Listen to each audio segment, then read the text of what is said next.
dengan semangat. Selamat pagi buat kita semua. Selamat datang di acara kuliah umum mata kuliah Education for Sustainable Development or ESD dengan tema konsumsi dan produksi yang bertanggung jawab. Puji syukur kita panjatkan kehadirat Tuhan Yang Maha Esa karena atas izinnya kita dapat berkumpul bersama di pertemuan secara daring hari ini. Sebelum itu yang kami hormati, Sekretaris Center for Rice, Bapak Zainuddin Abu Hamid Muhammad Ghazali, SPD MA, dan jajaran Center for Rice. Yang kami hormati kepada narasumber yang akan mengisi kuliah tamu hari ini, yaitu Bapak Andrian Dwi Kurniawan BA. Yang kami hormati moderator yang akan memandu acara kali ini, yaitu Bapak Martin Yeskil Syenipar, SE MSI.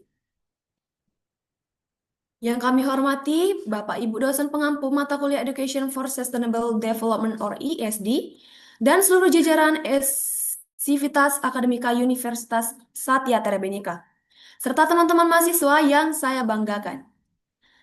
Saya, Yunita Bonato Manurung, akan bertugas sebagai Master of Ceremony or MC yang memandu jalannya kegiatan hari ini. Mari kita awali acara ini dengan penuh semangat dan kebersamaan. Kepada hadirin untuk memulai acara hari ini, kita akan menyanyikan lagu Kebangsaan Indonesia Raya dan Mars ST Bhinneka.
Bersama jalan negeri dalam perguruan tinggi.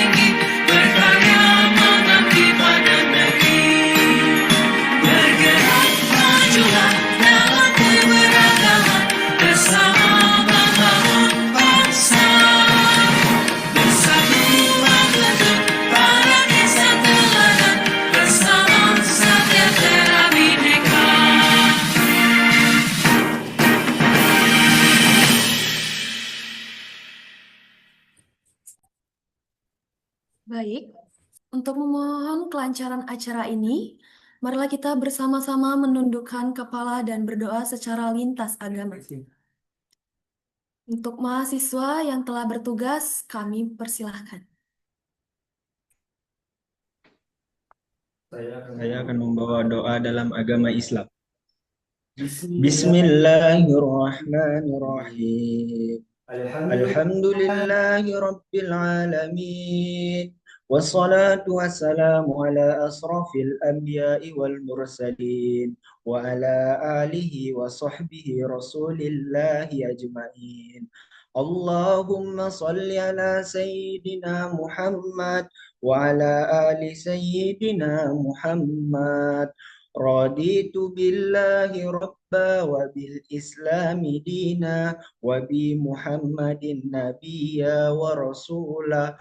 Rabbi zidna ilma warzuqna fahma wa amalan saliha. Rabbana atina fid dunya hasanah wa fil akhirati hasanah wa qina azaban nar.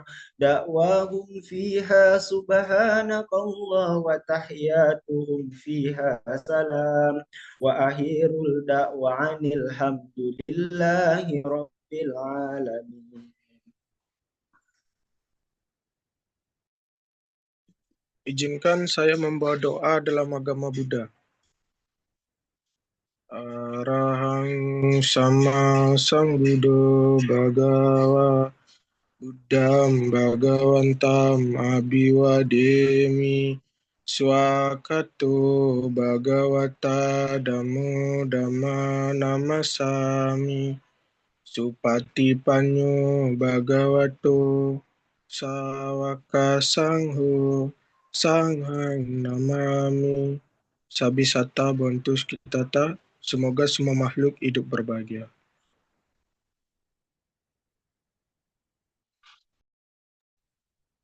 Izinkan saya membawa doa agama Hindu. Om.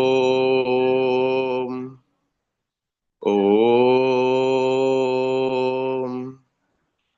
Om. Om Burbuah Swaha Tatsawiturwarenyam Bargo Dewasya Dimahi Dioyona Prachodaya. Om Burbuah Swaha Tatsawiturwarenyam Bargo Dewasya Dimahi Dioyona Prachodaya. Om Burbuah Swaha Tatsawiturwarenyam Bargo Dewasya Dimahi Dioyona Prachodaya. Om Santi Santi Santi. Berdoa dalam agama Kristen. Mari kita bersatu dalam doa. Terima kasih Bapak, terima kasih Roh Kudus atas berkat karunia yang Kau berikan pada kami Bapak. Dan ini Bapak, kami akan mengadakan acara SDGs Bapak secara Zoom maupun secara langsung Bapak.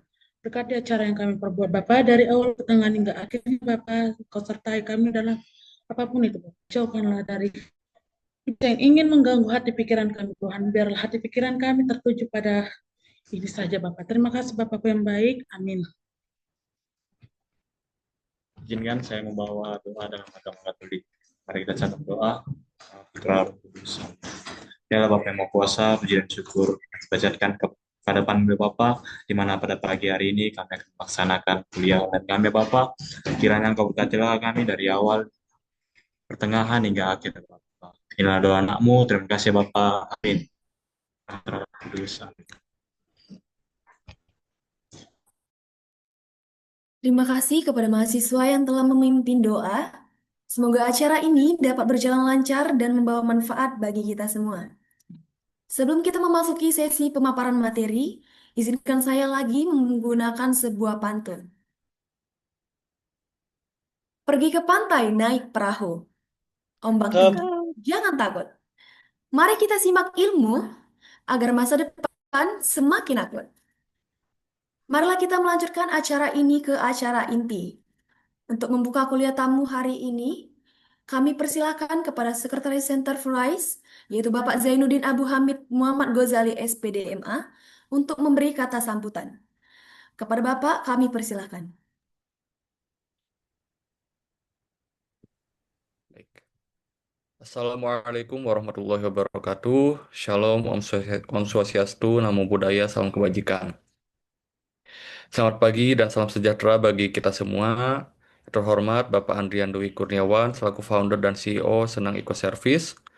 Yang terhormat Bapak Martin Yeskel Sianipar selaku moderator dalam kegiatan kuliah umum kali ini. Yang terhormat jajaran dosen Education for Sustainable Development. Yang terhormat Bapak Ulil Amri Daulay selaku Internal Affairs RISE, serta mahasiswa-mahasiswi Universitas Satya Tiara Bhinneka yang saya banggakan. Pertama-tama, marilah kita panjatkan puji syukur kepada Tuhan Yang Maha Esa, yang berkat rahmatnya kita semua dapat berkumpul pada pagi ini dalam kegiatan kuliah umum ISD dengan tema konsumsi dan produksi yang bertanggung jawab. Universitas Satya Tiara Bhinneka berkomitmen untuk mewujudkan pembangunan berkelanjutan. Salah satu manifestasi kami dalam mewujudkan hal tersebut adalah dengan mengembangkan mata kuliah khusus, yaitu Education for Sustainable Development. Pada mata kuliah tersebut, mahasiswa belajar mengenai teori serta praktik pembangunan berkelanjutan sesuai dengan 17 tujuan pembangunan berkelanjutan. Di antara 17 tujuan pembangunan berkelanjutan tersebut adalah SDGs 12, yaitu konsumsi dan produksi yang bertanggung jawab. SDGs 12 menekankan pola perilaku konsumsi dan produksi yang lebih efisien, beretika, dan berkelanjutan, baik di tingkat individu, komunitas, maupun lembaga. Nah, pada kuliah umum ini, dengan mengundang Pak Andrian selaku CEO dari Senang Eco Service, harapannya bisa memberikan inspirasi bagi mahasiswa mengenai ekosistem bisnis yang berkelanjutan. Juga diharapkan mahasiswa belajar bahwa lingkungan bukan hanya bertanggung jawab pemerintah atau korporasi besar saja, tapi juga bergantung pada gaya Ya, hidup kita sehari-hari sebagai konsumen serta pemimpin di masa depan. RAI sebagai pusat studi yang berfokus pada studi berkelanjutan berkomitmen untuk menyelenggarakan kegiatan webinar seperti ini yang mengintegrasikan nilai-nilai berkelanjutan dalam bentuk diseminasi pengetahuan. Akhir kata, saya ucapkan terima kasih kepada berbagai pihak terkait yang mendukung kesuksesan acara ini. Semoga kuliah umum ini memberikan inspirasi bagi kita semua untuk menjaga bumi sebagai pemimpin masa depan. Terima kasih dan selamat mengikuti perkuliahan. Saya kembalikan kepada MC.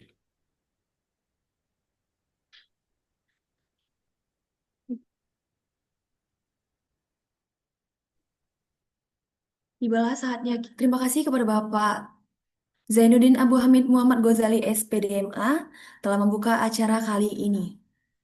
Tibalah saatnya kita menyimak pemaparan materi dari narasumber kita hari ini yang akan dipandu oleh Bapak Martin Yeskil Sianipar, SE. Bapak Martin merupakan dosen manajemen and sustainability enthusiast Universitas Satya Bhinneka.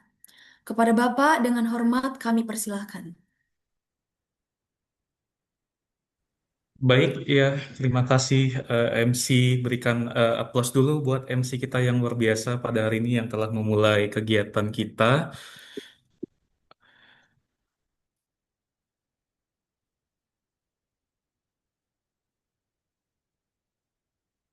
Baik, Assalamualaikum warahmatullahi wabarakatuh. Selamat pagi, salam sejahtera untuk kita semua. Shalom, Om Swastiastu, Namo Buddhaya, dan salam kebajikan. Apa kabar semuanya teman-teman mahasiswa yang mengambil mata kuliah ISD ya untuk semester ini Education for Sustainable Development. Pada kesempatan ini kita akan mendengarkan nih langsung dari praktisi sustainability yang kita undang untuk mengisi kuliah tamu pada pertemuan 6 ya hari ini. Saya mau sapa-sapa dulu untuk mahasiswa yang hadir.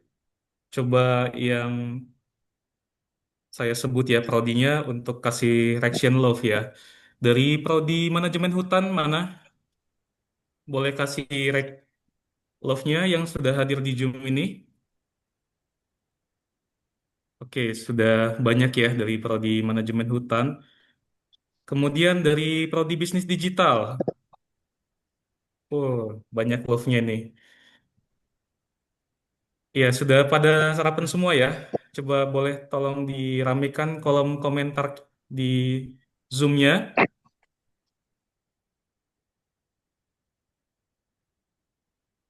Baik, oke. Kita sudah eh, kedatangan tamu yang luar biasa yang akan mengisi sesi kuliah tamu ini.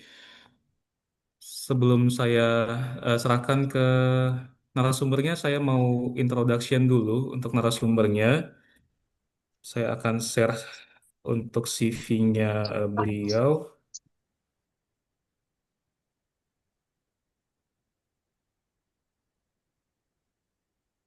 Oke, di layar sudah terlihat ya, dan narasumbernya juga sudah hadir. Halo Kak Adrian, apa kabarnya? Halo Mas Martin, kabar baik. Iya, saya panggil Kak ya. Ini Kak Adrian merupakan sustainability practitioner yang juga pendiri dan CEO Senang Eco Service. Nanti kita akan dengar apa itu Senang Eco Service dari Kak Adrian langsung. Beliau saat ini di Bali ya, Kak Adrian ya. Yes, Domisilinya di Bali. Jadi kita undang untuk narasumber ini karena selain praktisi, Kak Adrian merupakan aktivis ya terkait dengan sustainability. Sudah banyak pengalamannya di area-area sustainability. Sehingga nanti diharapkan adik-adik mahasiswa dapat belajar langsung nih dari praktisinya, dari Kak Adrian. ya, terima kasih banyak Mas Martin untuk pengenalannya. Sebelumnya salam kenal Oke, semuanya. iya, Kak Adrian. Pada kesempatan ini kita akan mata kuliah Education for Sustainable Development untuk topik konsumsi dan produksi yang bertanggung jawab. Kalau ke mahasiswa ya, saya mau tanya lagi ke mahasiswa. Saya coba tes nih ya mahasiswa yang ngambil mata kuliah ini. Untuk topik kita hari ini itu ada di SDGs berapa? Boleh tolong di chat di chat Zoom-nya. SDGs berapa? 12 Pak. 12 Pak. 12. 12 Pak. 12. 12 Oke, Pak, sudah 12 pada Pak. eh, 12. 2 Pak. sudah pada paham ya. Berarti sudah baca modulnya nih sebelum mengikuti kuliah umumnya hari ini.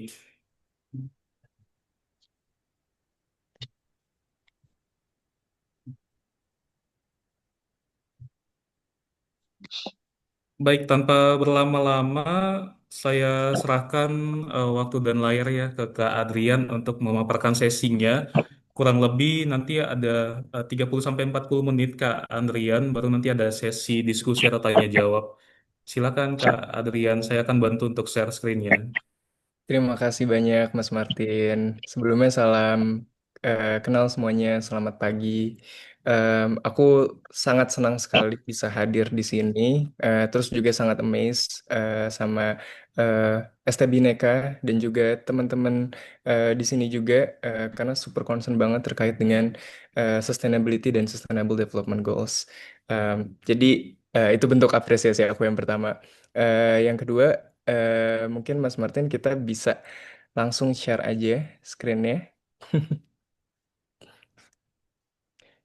Ini ngomong-ngomong teman-teman lagi pada di kampus atau di rumah masing-masing, Mas? Rumah masing-masing Pak. Oh, Rumah rumah masing-masing Pak. Rumah masing-masing, Pak. Rumah masing-masing Pak. Oke, semoga ke Di depan kita rumah bisa. kawan Pak. Kenapa? Di rumah masing-masing Pak. Bebas, Pak. Oke, semoga ke depan kita bisa bertatap secara offline ya. Ya, di pagi hari ini, seperti yang sudah disampaikan dengan Kak Yunita dan juga Kak Martin, dan juga Kak Zain, Pak Zainul sebelumnya, sorry kalau misalnya namanya salah, kami akan membahas terkait dengan konsumsi dan produksi yang bertanggung jawab, SDGs 12. Em, Sebelumnya perkenalkan kembali, aku Andrian. Aku pendiri dan CEO dari Sana Eco Services. Kami adalah sustainability consultancy base-nya di Bali. Tahun lalu kami juga mendapatkan penghargaan dari UN Tourism menjadi salah satu startup terbaik gitu ya dalam kategori Sustainability and Impact di Gran Canaria Spanyol. Research kami terkait dengan waste management, circular economy, dan juga em, sustainable tourism juga di feature di berbagai media seperti VOA, Katadata, dan juga di Insider Live. Oke, next Mas.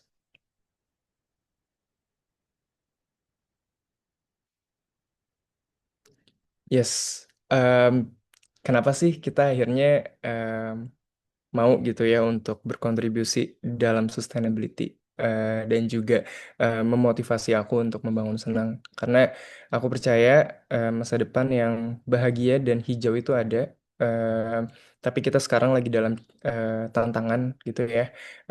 Untuk itu aku dan tim mencoba untuk mentransformasi bisnis dan society ke arah yang lebih sustainable dari sebelumnya. Next. Mungkin tadi sempat di-share sama Mas Martin terkait dengan CV aku. Ini perjalanan singkat aku.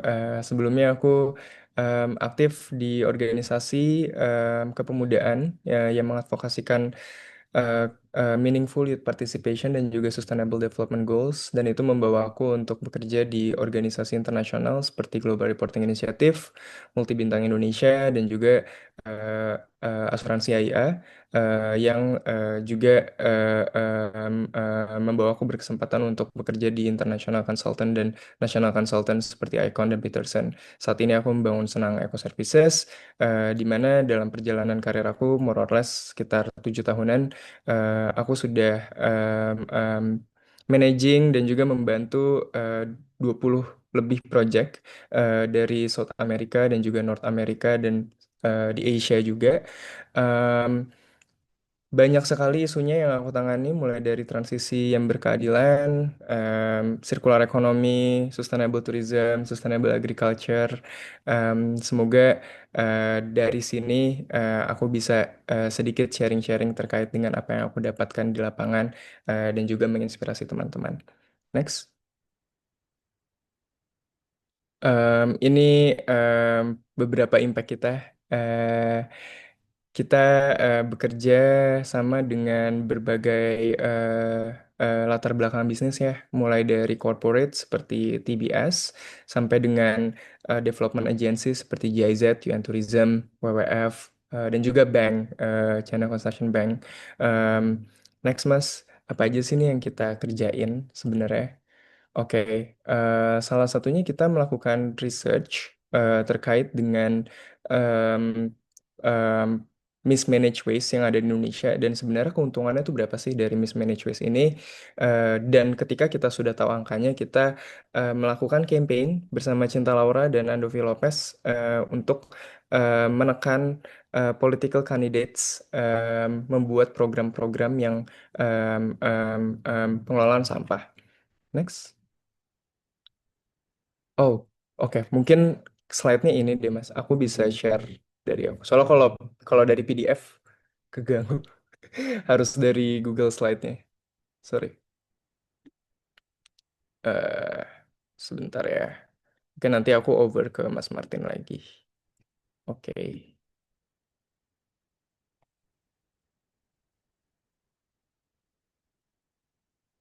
Ya, selain kita membantu membuat research, kami juga berpartner dengan bank untuk menciptakan ekosistem sustainable finance sehingga kita bisa melihat arah keuangan Indonesia menuju bisnis yang lebih berkelanjutan.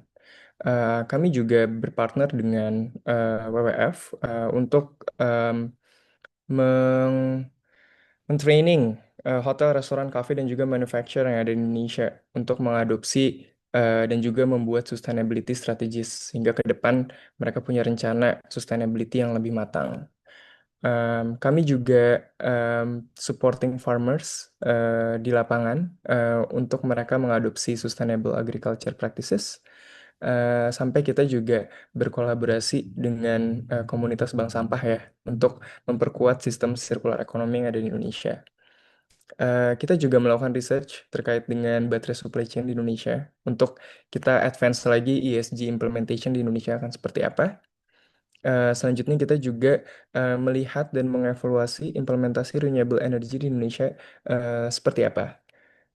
Selanjutnya kami juga bekerja sama dengan corporates untuk meningkatkan disclosure terkait dengan sustainability, untuk meningkatkan transparansi dan juga performance sustainability-nya pastinya. Dan yang terakhir, seperti yang sudah aku sampaikan, kita berkolaborasi untuk melakukan riset terkait dengan um, potensial waste, mismanaged waste yang ada di Indonesia. Oke, mungkin sebelum aku mulai, aku membuka dengan satu quotes. If everyone live like the average person in Indonesia, we will need 1.4 Earths to sustain us. Artinya, kalau misalnya kita hidup rata-rata seperti ini aja, business as usual, kita membutuhkan satu bumi lagi ke depan untuk kita tetap hidup, tetap survive. Oke, aku yakin teman-teman di sini semua udah em, terinformasi dan terkapasitasi terkait dengan Sustainable Development Goals. Mungkin kita sedikit recall aja sedikit terkait dengan Sustainable Development Goals. Oke, em, Sustainable Development Goals atau SDGs ini consist dari 17 goals. Ya, mulai dari no poverty sampai dengan partnership for the goals. Tujuannya apa sih sebenarnya dari SDGs ini? Intinya SDGs ini bertujuan untuk menciptakan hidup yang lebih baik. Dan sebelum adanya SDGs, sebelumnya ada Millennium Development Goals. Nah, rentan waktu dari setiap agenda global ini sekitar 15 tahun. Jadi, em, mungkin teman-teman pernah dengar Millennium Millennium Goals itu tuh dari tahun 2000 sampai 2015 dan juga SDGs sekarang dari 2015 sampai 2030. Nah, kalau rencana pembangunan itu pasti ada sesuatu yang diukur. Nah, bagaimana kita mengukur satu pembangunan itu berhasil atau tidak? Di agenda SDGs ini terdiri dari 169 target dan juga 230 indikator. Em, Coba aku mau tahu di sini siapa yang pernah buka metadata indikator SDGs untuk lihat target sama indikatornya berapa? Ada nggak teman-teman mahasiswa di sini? Oke. Ada, Pak. Mantap sekali. Oke, ya. Jadi itu salah satu cara pengukurannya dan jadi dalam indikator tersebut ada indikator global dan juga ada indikator yang diadopsi secara nasional di Indonesia sendiri. Seperti itu. Nah, di Indonesia sendiri, Bappenas sudah mengukur gitu ya, membuat indikator yang terbagi dalam 4 dimensi. Yang pertama, pilar pembangunan, pilar sosial, pilar hukum dan tata kelola, dan juga pilar lingkungan. Dari 17 SDGs tersebut, nanti dikelompokkan. Di pilar ekonomi ada mulai dari SDGs 8, pertumbuhan ekonomi yang berkelanjutan, terus juga SDGs 9, inovasi, SDGs 10 terkait dengan ketimpangan, SDGs 7 terkait dengan konservasi energi, dan juga 17 Partnership for the Goals, etc. Dan selanjutnya sampai dengan pilar lingkungan, seperti itu. Jadi kalau misalnya teman-teman nanti mau nganalisis satu Sustainable Development Goals, teman-teman juga bisa dulu identifikasi kira-kira goals ini masuk ke pilar yang mana ya, untuk nanti kita lihat metadata indikatornya membahas apa saja. Nah, dalam mata kuliah kali ini terkait dengan Responsible Consumption and Productions, SDGs 12 ini masuk ke dalam pilar lingkungan. Oke, em, kami, di SDGs juga menerapkan ada konsep yang bernama People, Planet, Prosperity, Peace, and Partnership. Seperti itu. Nah, 5P ini merupakan dimensi untuk kita melihat bahwa untuk menciptakan masa depan yang lebih sejahtera lagi ke depan, ini tuh bukan terkait manusia aja, tapi juga terkait dengan planet, ya kan? Dan juga peace, partnership, dan juga kesejahteraan orang-orang di dalamnya. Sehingga ketika kita menganalisis satu isu atau melihat satu masalah dari kacamata SDGs, teman-teman bisa melihat dari 5 dimensi ini. Dampaknya terhadap manusia apa, dampaknya terhadap planet apa, dampaknya terhadap kesejahteraan apa, dampaknya terhadap perdamaian apa, dan bagaimana kita mengakselerasi implementasi tersebut dengan partnership seperti itu. Oke, ini aku ada video yang aku mau share ke teman-teman. Mungkin teman-teman juga udah pernah lihat, tapi ini merupakan video untuk menggambarkan apa sih SDGs itu in a glimpse dan bagaimana kita bisa berkontribusi. Apa sih yang kita inginkan untuk masa depan? Keluarga yang sehat, pendidikan yang merata, akses untuk air bersih, ekonomi yang kuat, atau lingkungan yang terawat. Semua itu adalah Cita-cita kita bersama. Melalui Sustainable Development Goals atau SDGs. negara-negara termasuk Indonesia telah turut serta dalam mewujudkan tujuan bersama tersebut. Indonesia sendiri sudah membuat banyak pencapaian seperti Tingkat kemiskinan yang terus berkurang. akses pelayanan publik yang semakin baik, Pendidikan dasar yang semakin tercukupi. dan tingkat literasi nasional yang tinggi. Akan tetapi, kita tidak boleh lengah. Sebab masih banyak tantangan yang menghadang di depan mata. Ketimpangan sosial masih Ketimpangan sosial yang masih sangat terasa. kebakaran dan kerusakan hutan. Kekerasan terhadap perempuan. Kekerasan terhadap perempuan. Sampah plastik yang Sampah merusak plastik lingkungan. yang merusak lingkungan. Pengangguran anak muda yang masih Pengangguran anak muda yang masih tinggi. Pekerjaan-pekerjaan yang belum usai ini harus segera kita tuntaskan. Semua tantangan ini bisa kita taklukkan hanya bila kita bergerak bersama. Sebab saya yakin tanpa kamu. Kebakaran hutan akan terus ada. tanpa kamu, Perempuan akan terus berhadapan dengan kekerasan. tanpa kamu, Anak-anak Indonesia masih terus belajar tanpa lampu. tanpa kamu, Anak-anak Indonesia masih juga tidak mendapatkan gizi yang cukup. Dan tanpa kamu. Potensi anak muda menjadi pengangguran akan terus ada. Tanpa kamu. tujuan-tujuan kita itu hanyalah menuju belakang. Jadi, Mari kita berjalan beriring. Mari kita berjalan beriring. Wujudkan cita-cita kita bersama. Wujudkan cita-cita kita bersama. dan pastikan tak ada satupun kawan kita yang tertinggal di belakang. Juga tujuan untuk mengubah Indonesia yang lebih baik. Mari kita bangun Indonesia bersama-sama.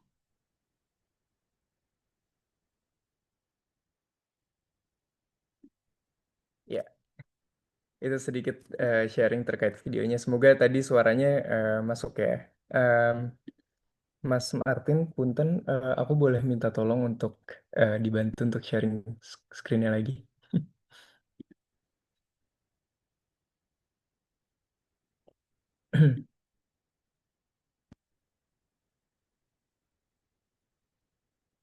Terima kasih banyak. Baik, kita sekarang udah di slide 12 ya. Oke, next slide, Mas. Next slide. Ya. Oke, karena kita sekarang lagi bahas SDGs 12, maaf, ya, kita lagi bahas SDGs 12, mari kita mengulik terkait dengan definisi apa sih sebenarnya SDGs 12 itu. Mungkin di sini ada yang udah tahu SDGs 12 itu apa. Aku pengen dengar beberapa pendapat dari teman-teman. Responsibel konsumsi dan produksi, Pak. Betul, tapi kira-kira produksi yang bertanggung jawab dan konsumsi yang bertanggung jawab itu seperti apa? Menurut saya yang tidak membuang limbah produksinya secara sembarangan, Pak, dan konsumsi yang sehat gitu, Pak. Mantap sekali, bagus. Namanya siapa? Maaf, aku nggak kelihatan nih di Zoom. Nama saya Syarifah Kolbu, Pak, dari program studi bisnis digital. Wah, hebat. Terima kasih banyak Syarifah untuk pendapatnya. Yes, Iya, yang Pak, sempat di sama-sama. mention sama Syarifah sudah benar. Em, Salah satu penerapannya adalah untuk menjaga konsumsi dan juga produksi yang bertanggung jawab. Jadi, definisi dari SDGs 12 ini bertujuan untuk memastikan pola konsumsi dan produksi yang berkelanjutan. Tujuan ini menyerukan pengurangan produksi sampah Pastinya peningkatan efisiensi sumber daya, gaya hidup yang berkelanjutan, inovasi, dan juga tanggung jawab bersama di antara pemerintah, pelaku bisnis, dan juga konsumen, yaitu kita semua. Nah, sasaran konsumsi dan produksi yang bertanggung jawab ini untuk mewujudkan pertumbuhan ekonomi dan pembangunan berkelanjutan dengan berbuat lebih banyak dan lebih baik dengan sumber daya yang lebih sedikit. Jadi, at the end of the day, sebenarnya kita pengen em, em, ekonomi tumbuh, tapi kita ingin mengurangi em, produksi dan juga konsumsi yang berlebihan. Seperti itu, sehingga ada room untuk generasi selanjutnya untuk tetap merasakan sumber daya yang kita bisa rasakan saat ini. Seperti itu. Nah, ini ada beberapa isu utama terkait dengan konsumsi dan produksi yang bertanggung jawab, seperti pengelolaan sumber daya alam yang berkelanjutan, mendorong perusahaan untuk mengadopsi praktik-praktik pelaporan berkelanjutan, karena untuk langkah awal, untuk kita bisa memanage terkait dengan sumber daya yang mau kita kelola, atau produksi dan juga konsumsi yang mau kita laksanakan secara bertanggung jawab, kita harus mengukur dulu nih berapa produksi yang udah kita lakukan dan bagaimana nanti kita menurunkannya. Untuk itu, makanya pelaporan berkelanjutan bagi perusahaan di Indonesia itu sangat penting. Dan juga pengelolaan bahan kimia secara bertanggung jawab serta mengurangi separuh limbah pangan secara global.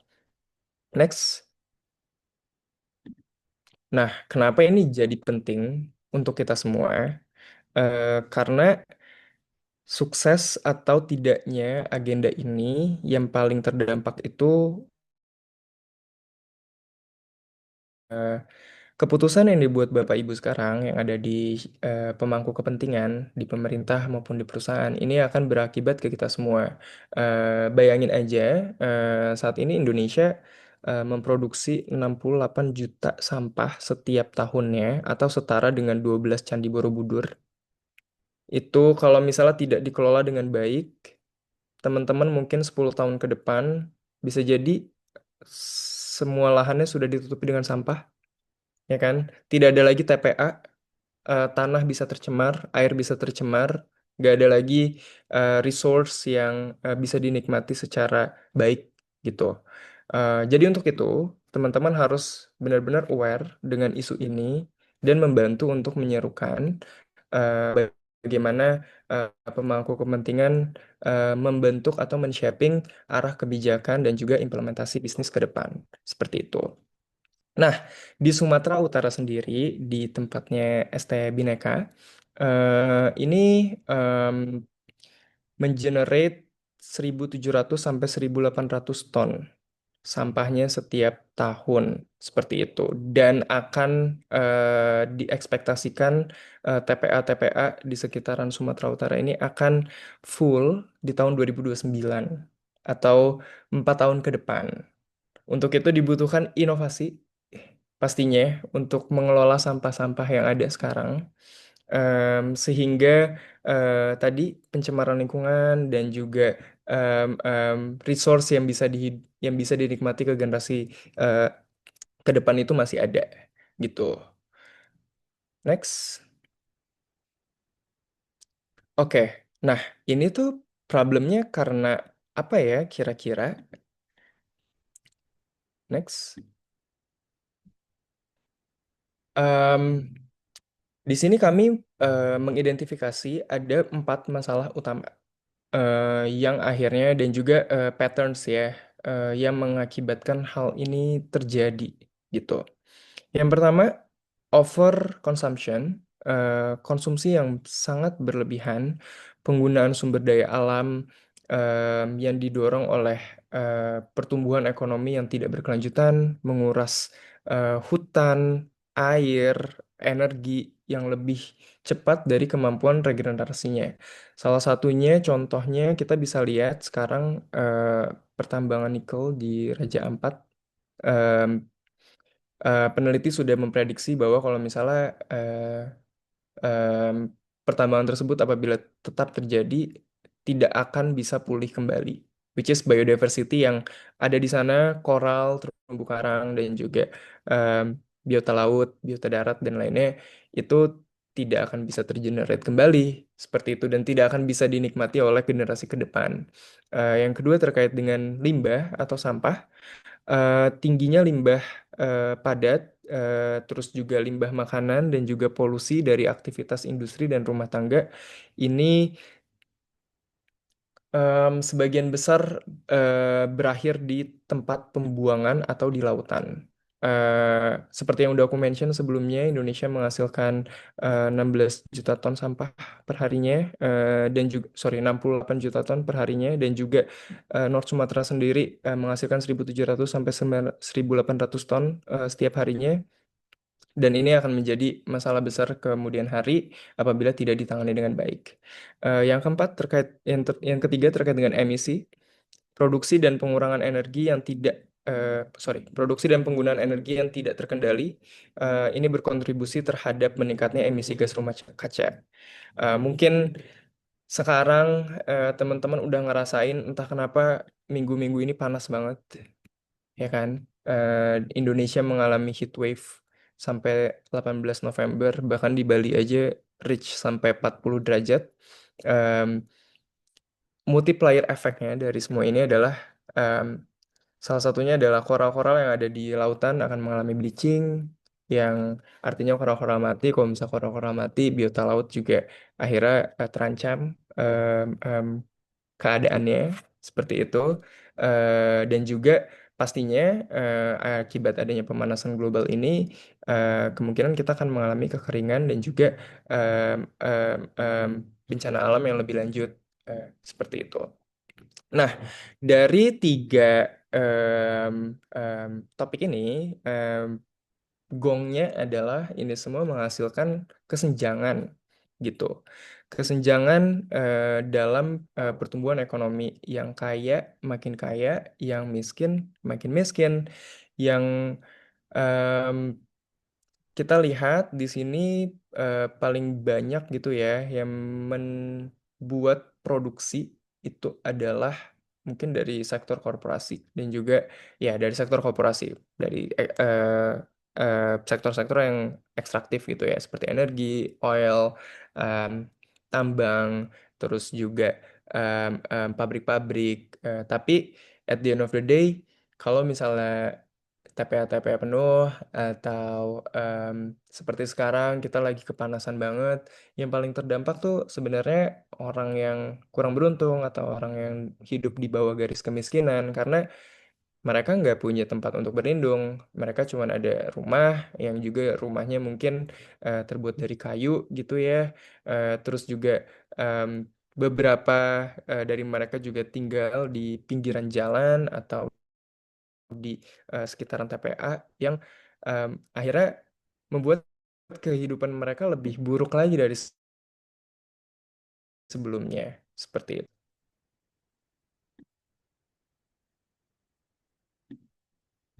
Oke, next slide, Mas Martin.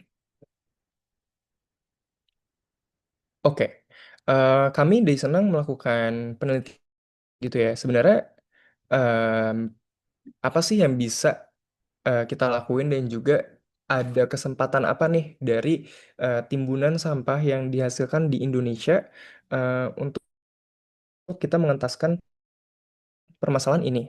Nah, mungkin in a glimpse, di dunia ini sekarang kita menghasilkan sekitar 2 miliar ton setiap tahunnya ya. 2 miliar ton sampah setiap tahun. Ini kalau misal diimajinasikan itu tuh setara dengan 285 bantar gebang setiap tahun. Jadi setiap tahun dunia menghasilkan 285.000 bantar gebang. Oke, terus yang kedua, kami melihat Indonesia ini kehilangan 93 triliun setiap tahun akibat buruknya pengelolaan sampah.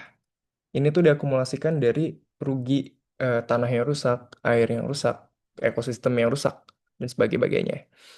Namun, di balik itu semua, kami juga melihat peluang eh, Indonesia tuh sebenarnya bisa mengenerate 131 triliun setiap tahunnya jika mengelola sampahnya dengan baik, seperti membuat sampah menjadi energi, waste to energy, seperti itu melalui metode incarnations.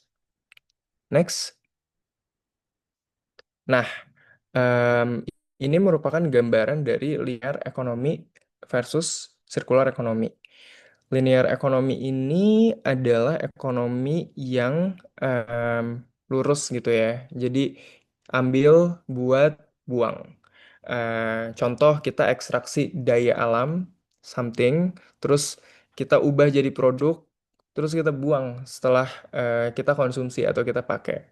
Nah, kalau misalnya circular economy, ini bertujuan untuk menjaga bahan yang kita udah ambil dari alam, ini kita gunakan selama mungkin.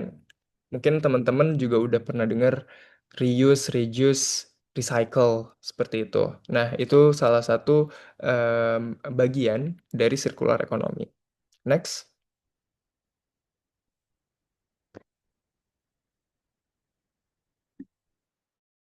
Ya, ini salah satu contoh konkretnya ya.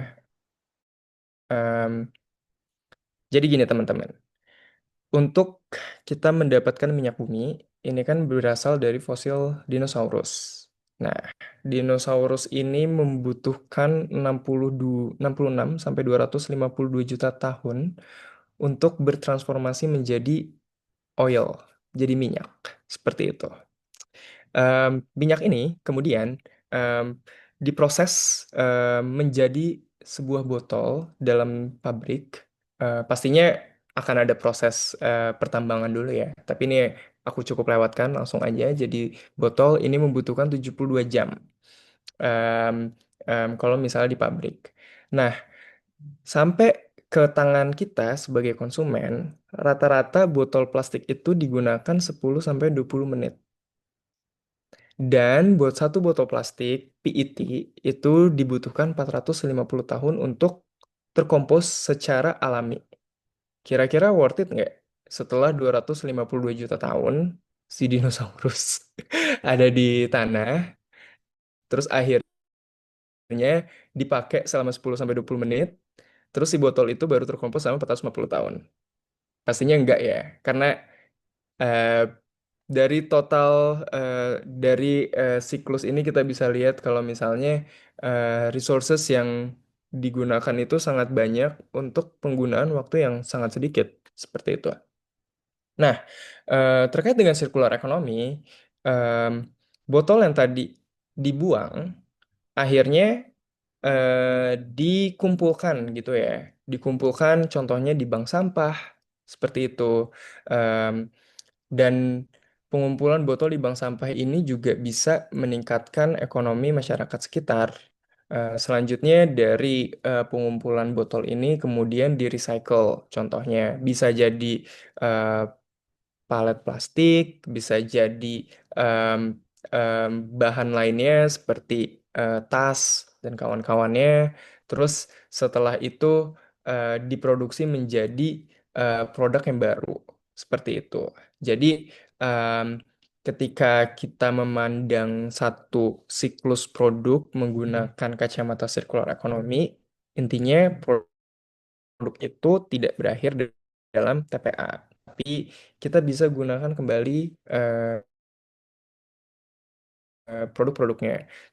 Em, Mungkin teman di sini ada yang suka pakai baju neneknya, kakeknya, atau orang tuanya, ya kan?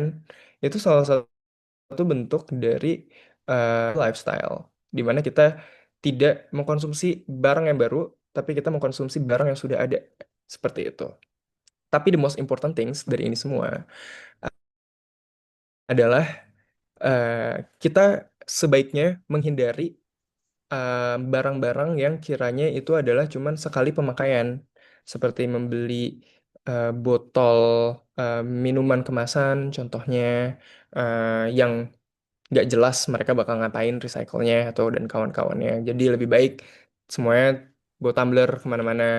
eh, ya, seperti itu. Next.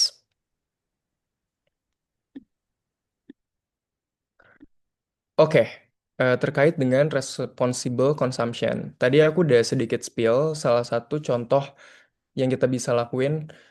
Yang pertama, kita menghindari penggunaan barang yang sekali pakai. Yang kedua, kita juga bisa memakai barang-barang yang sudah ada.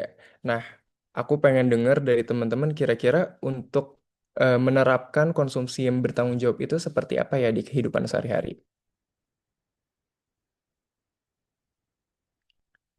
Mungkin ada yang mau share di sini?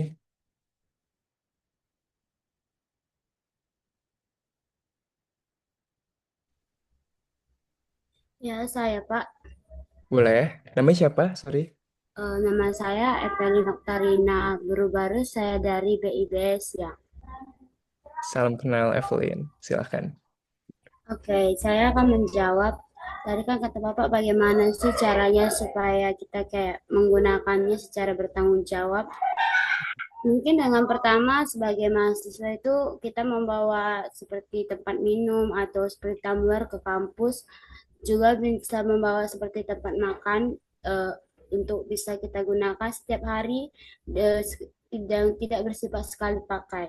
Selain itu juga kita bisa melakukan yang namanya pengolahan Pak, di mana banyak sampah plastik seperti botol ataupun kaleng yang bisa digunakan untuk sebagai tempat pulpen atau bisa juga sebagai tempat handphone untuk kita belajar lebih maksimal lagi.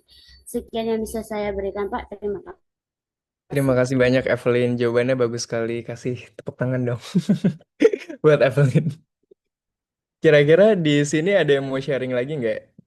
Apa sih yang bisa kita lakuin sebagai mahasiswa untuk menerapkan konsumsi yang bertanggung jawab? Mungkin satu lagi deh cowok, tadi udah dua nih perempuan.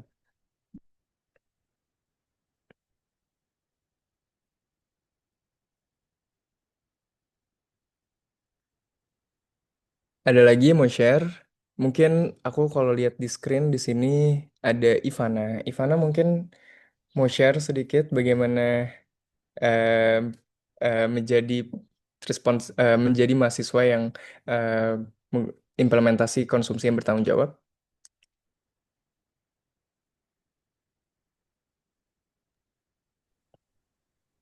Kalau menurut saya, Pak, Mhm. kalau kita sebagai mahasiswa yang kalau dalam kehidupan sehari-hari saya, itu pertama itu mengumpulkan sampah plastik seperti botol plastik, yang dimana botol-botol plastik itu bisa dijual kepada eh,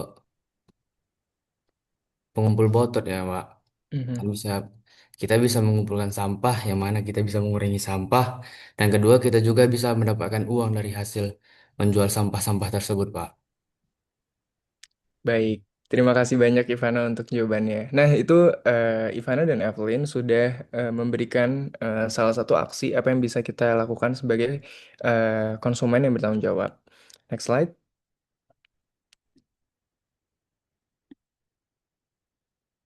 Ya, jadi definisi dari konsumsi yang bertanggung jawab ini sendiri adalah bukan berarti kita berhenti mengkonsumsi ya, atau atau eh, udahlah gue mau bertanggung jawab jadi aku nggak mau beli apapun lagi gitu. Enggak, tapi bagaimana kita membuat pilihan kita sehari-hari itu lebih konsius lagi, lebih sadar kalau misalnya dampaknya untuk bumi apa ya, dampaknya untuk masyarakat sekitar apa ya. Jadi lebih bijak dalam membeli atau mengkonsumsi sesuatu seperti itu, dan juga mendukung produk dan juga bisnis yang berkelanjutan sehingga menciptakan market yang sehat untuk bisnis-bisnis em, em, em, mengeluarkan produk-produk yang berkelanjutan. Nah, tadi Evelyn dan juga Ivana udah share terkait dengan salah satu contoh seperti apa. Tapi di sini aku ada 3 item apa aja sih yang kita bisa lakukan untuk menerapkan si responsible consumption ini. Yang pertama, sustainable lifestyle atau gaya hidup yang berkelanjutan. Mungkin aku rasa semua teman-teman juga udah pernah dengar terkait ini, tapi simpelnya adalah teman-teman bisa mulai dari scale yang sangat kecil. Contohnya lampu deh, kalau misalnya nggak dipakai dimatiin gitu. Air udah penuh dimatiin. Jangan buang-buang resources seperti itu, menghemat energi. Terus Evelyn tadi udah mention juga menggunakan kembali apa yang kita miliki. tadi. Jadi teman-teman nggak perlu malu kalau misalnya harus pakai baju baru terus gitu. Itu sekarang trennya kita pakai baju yang udah ada aja, baju dari orang tua, baju dari om, tante yang kita bisa mix and match, sehingga kita mengurangi limbah gitu ya. Terus kita menghindari plastik sekali pakai dan juga mendukung brand lokal gitu ya, atau lokal bisnis, sehingga eh, lokal bisnis juga bisa menghasilkan produk-produk yang lebih baik dan juga dampaknya lebih baik lagi ke lingkungan seperti itu. Nah, yang kedua adalah conscious purchasing atau pembelian secara sadar. Jadi setiap pembelian ini adalah suara untuk dunia yang kita inginkan. Seperti itu. Jadi pilih produk yang jelas dan tahu nih kira-kira traceability-nya seperti apa. Mungkin untuk kita bisa cek beberapa produk itu ada label sustainability-nya seperti Rainforest Alliance, RSPO, organik, dan sebagainya. Tapi kalau misalnya em, produk tersebut tidak ada atau mungkin harganya terlalu mahal, belilah dari produk-produk lokal seperti itu karena efek dari dampak lingkungannya tidak sebesar produk-produk yang dihasilkan oleh pabrik-pabrik besar. Yang ketiga adalah minimalisme atau minimalism. Em, Lebih sedikit lebih baik. Nggak perlu beli barang yang nggak penting. Em, jadi sebelum kita membuat decisions untuk membeli sesuatu, coba pikirin kembali kayak kita benar-benar butuh ini atau enggak. Karena kalau misalnya kita nggak butuh-butuh banget, mendingan nggak usah. Karena semakin banyaknya barang yang akhirnya dibeli atau akhirnya dikonsumsi, semakin banyak juga limbah yang akan tergenerate. Seperti itu. Next-nya, sekarang kita bahas mengenai responsible production. Ya. Nah, tadi kita melihat dari kacamata konsumen, bagaimana kita bisa menerapkan konsumsi yang bertanggung jawab. Nah, sekarang kita melihat dari kacamata produsen, bagaimana menciptakan production yang bertanggung jawab. Mungkin di sini ada yang mau share contoh penerapan produksi yang bertanggung jawab seperti apa?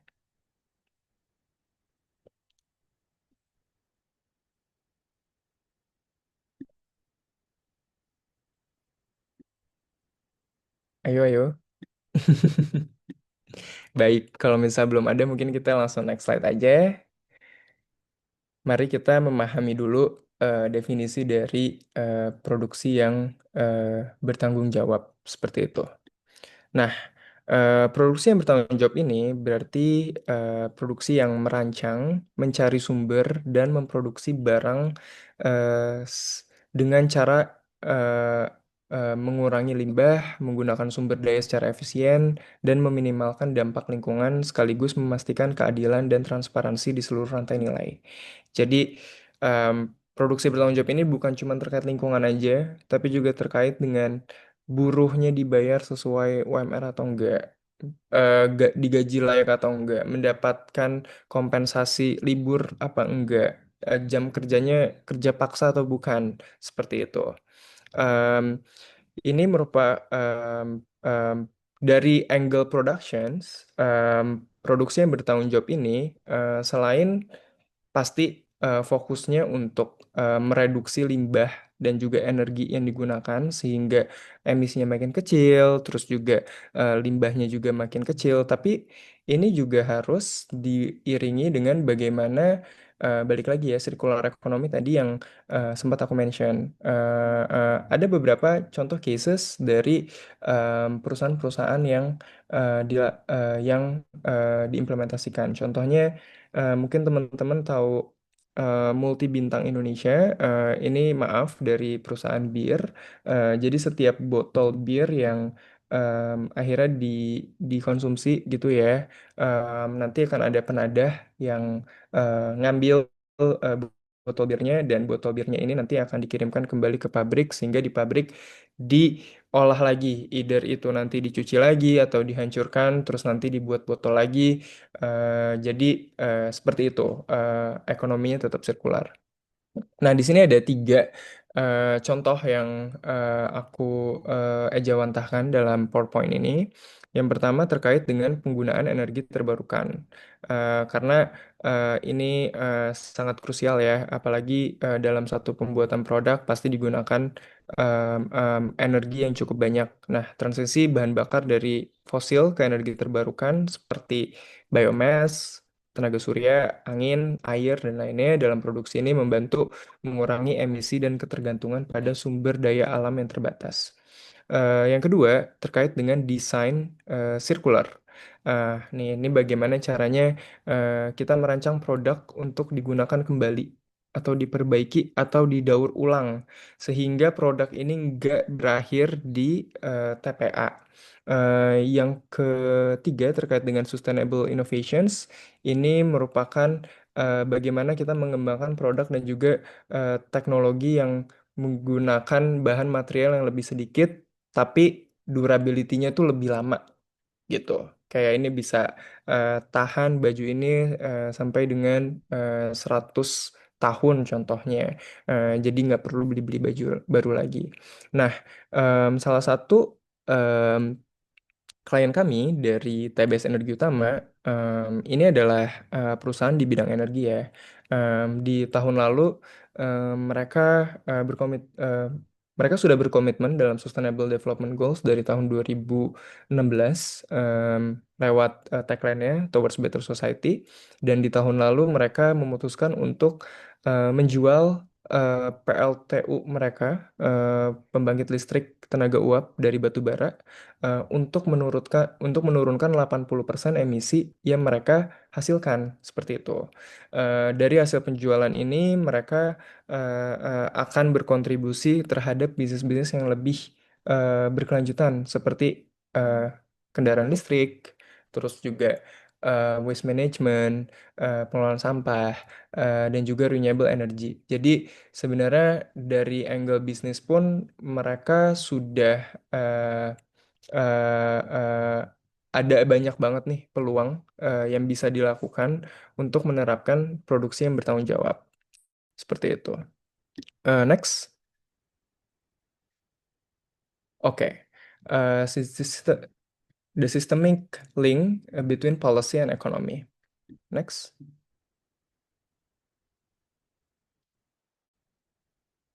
Nah, kita tadi udah melihat ya berbagai contoh dari apa yang bisa kita lakukan sebagai konsumen yang bertanggung jawab dan juga produsen yang bertanggung jawab itu seperti apa. Tapi gimana sih cara kita mengakselerasi agenda ini biar lebih cepat lagi nih? Karena seperti yang kita tahu, sampah sudah tergenerate setiap tahunnya ada 12 Candi Borobudur di Indonesia. Dan pasti kita semua yang akan terdampak gitu. Em, dari research yang kami lakukan, kami melihat bahwa teknologi, skema financing, dan juga inovasi itu udah ada. Tapi pertanyaannya adalah apakah ada political will atau keinginan politik dari pemangku kepentingan atau tidak. Em, jadi teman-teman apa sih yang bisa kita lakukan sebagai mahasiswa? Yang pertama pasti kita bisa engage dengan NGO atau community yang terkait dengan isu tersebut untuk belajar dan juga em, terjun dalam campaign-campaign terkait dengan circular economy dan juga mendukung produksi dan konsumsi yang bertanggung jawab. Yang kedua adalah advocate terkait dengan policies melalui campaign, terus juga mungkin lewat startup dan juga partisipasi di komunitas.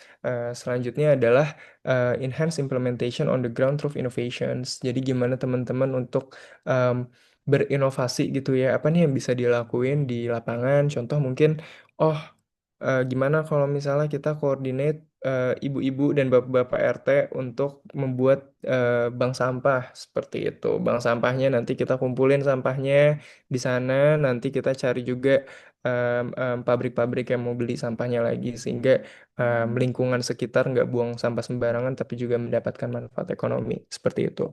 Nah, di regulasi nasional juga sudah banyak ya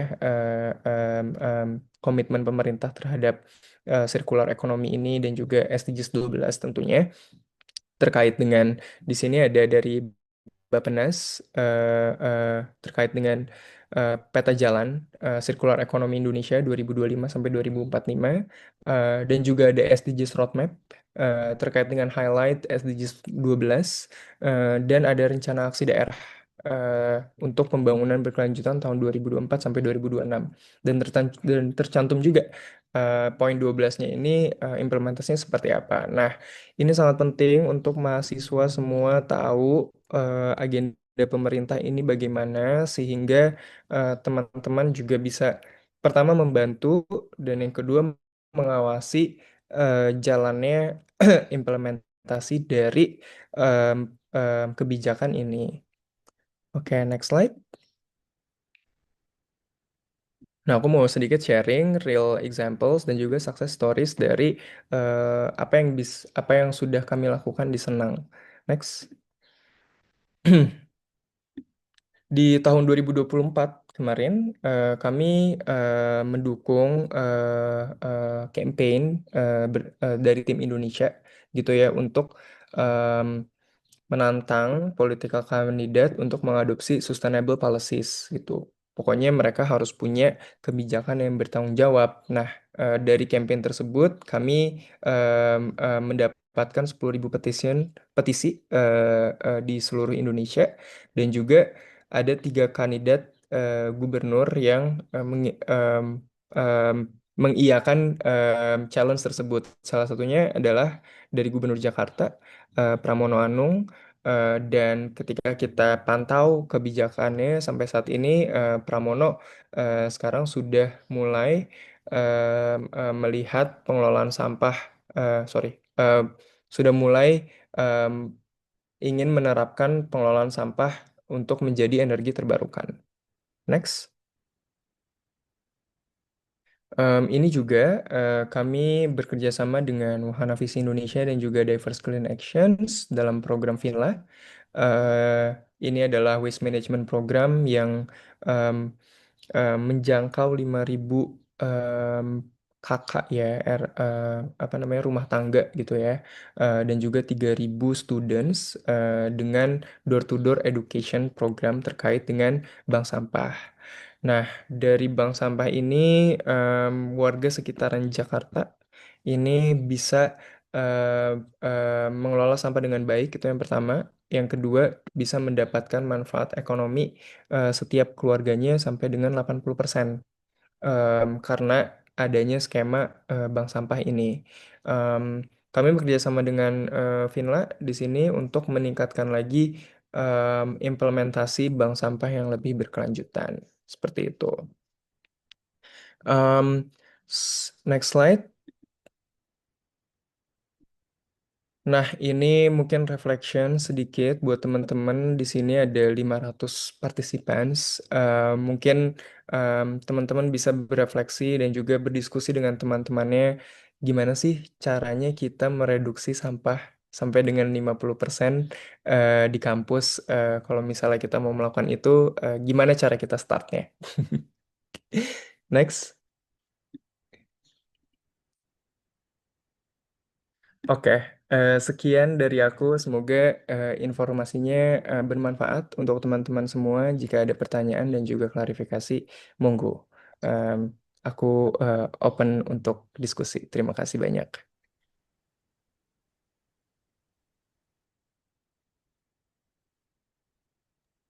Wah, sharing yang sangat menginspirasi dari Kak Adrian ya, teman-teman mahasiswa. Ya, eh, selanjutnya kita masih punya cukup waktu untuk diskusi. Silakan yang mau bertanya langsung ke Kak Adrian bisa langsung raise hand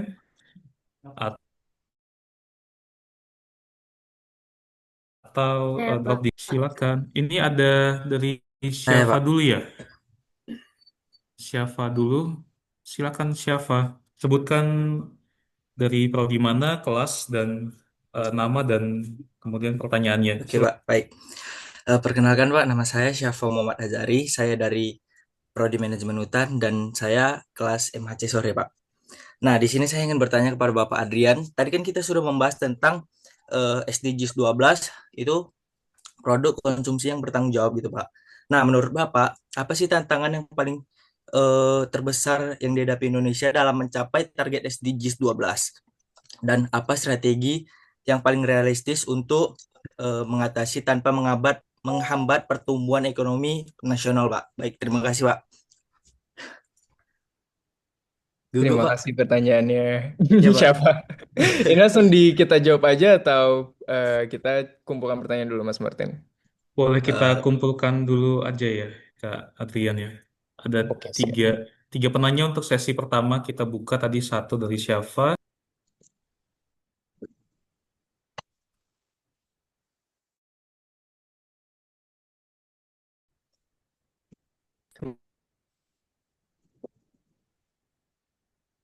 Bisa. Di SSD. Windows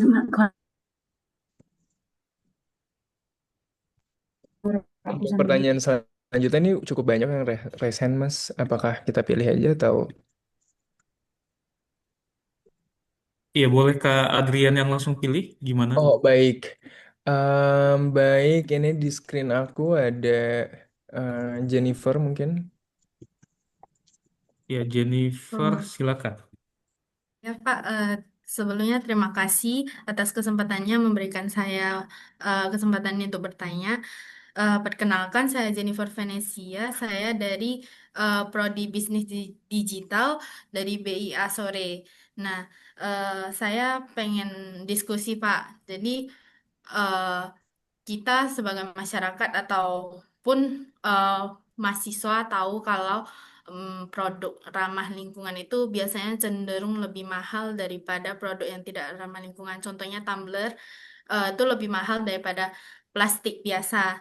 Nah, tapi kita tahu sendiri manfaatnya lebih bertahan lama dibandingkan plastik yang lebih murah ini.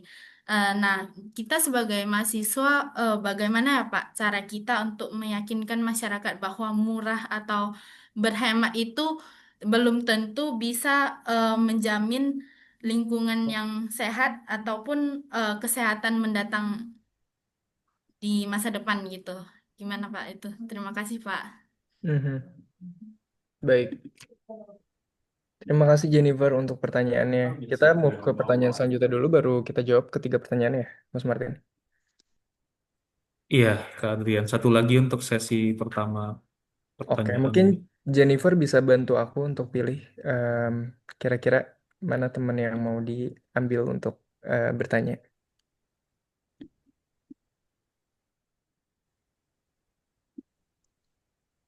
Kayaknya Kak Syarifah soalnya yang pertama ini Oh, yang oke. hesen ya. Silakan Mbak Syarifah. Izin Pak, saya memberi pertanyaan dan saya ingin mendiskusikan Pak. Kan terkait permasalahan SDGs 12 di Indonesia ini kan Pak, permasalahan pengelolaan limbah pabrik Pak. Pertama kayak limbah, khususnya limbah plastik dan limbah industri Pak. Itu gimana tanggapan Bapak sebagai CEO dari Senang Eko, apa itu lupa saya Pak namanya, dengan permasalahan yang ada di Indonesia ini Pak.